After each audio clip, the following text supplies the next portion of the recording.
Having that kind of function like Web Anywhere would be really useful for replicating the kind of functionality that we see with this tool, MagicYod, online. MagicYod is a tool that is basically a pen that has a pre-recorded Tanakh inside. You mouse, well, not mouse, but you tap your pen on the word, and it reads to you the word within the proper trope. So you can order pre-made sheets of your bar mitzvah portion and this pen, and then you can record yourself laning and compare it with the actual laning already inside the pen. Kind of cool, but again, I have to spend how much money on this? And it's $150? Not available online as a free resource, so it's of no use to anybody in the middle of nowhere who doesn't even also know about this product. And then there's, well, Rock Talk, which I'll just pass over. Okay, so now we've seen, like, we have no options for learning how to lane Torah online. Their technology is present. Things like Web Anywhere is present for actually highlighting words as they're being read, terms are, and how they're pronounced, but nobody's integrated into any kind of platform for learning Torah. How about rabbinic commentaries? If I want to find my rabbinic commentaries so that I can work on my bar mitzvah speech, my Dvar Torah, well, Chabad.org gives me Bereshis with Rashi, but it's not cross-referenced in any way so that I can actually use it when I'm engaging with the online Torah text, right? I have up into this really kind of non-searchable, non-interactive environment. Probably one of the best resources online as it is.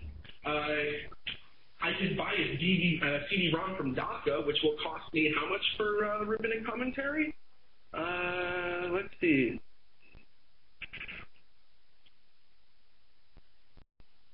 $79 for Jewish Classics Deluxe Edition.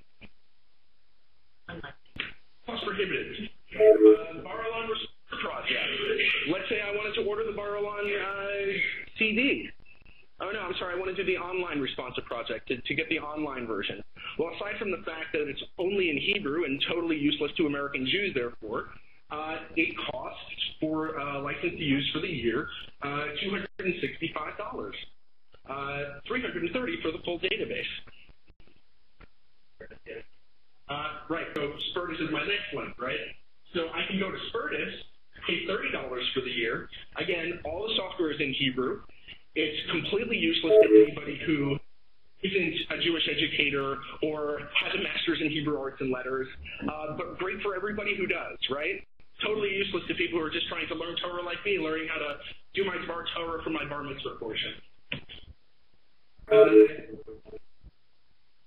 Next source for kind of a model for how rabbinic commentary should work on a Torah-based website is the Wiki Mishnah.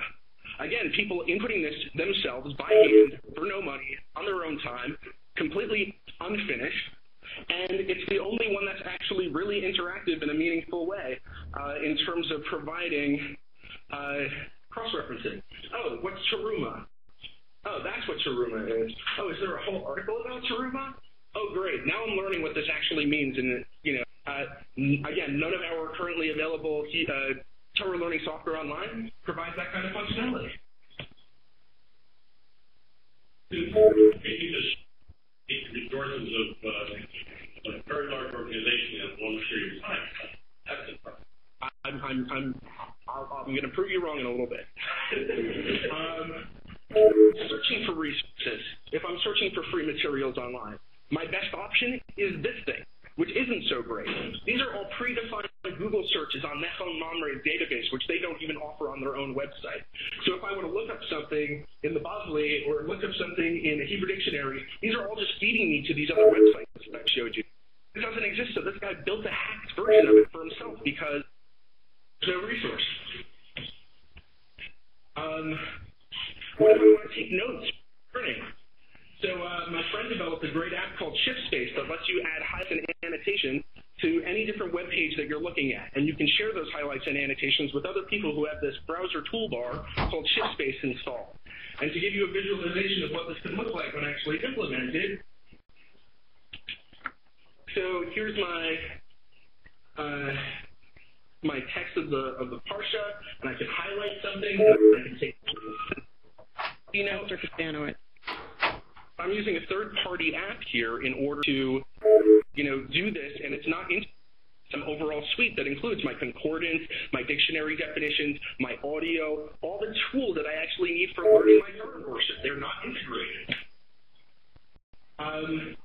So the current scenario when I'm trying to learn Torah online looks something like this. I've got my English translation, I've got my Hebrew translation, I've got my Morphics dictionary, and I've got my Skype open with my friend who's my Chavruta partner for my learning. This is my best option for learning Torah online today? It's 2010, are we kidding? The second best thing to this option that currently exists right now is the web yeshiva, which does basically what I was just showing you, but inside of a web meeting. I'm just going to show you this video clip real quick so you can see how this works. Basically, they're using GoToMeeting or something like that. And in a little while. So this is a scan of a document. This woman is using a highlighter online to highlight these things. The text is not interactive. It's not cross-referenced. It's not hyperlinked. It's static and useless. And you have the opportunity to engage in a class with other people, but this is a totally non-dynamic environment in which you have no participatory control in this kind of new democratized universe of Jewish learning.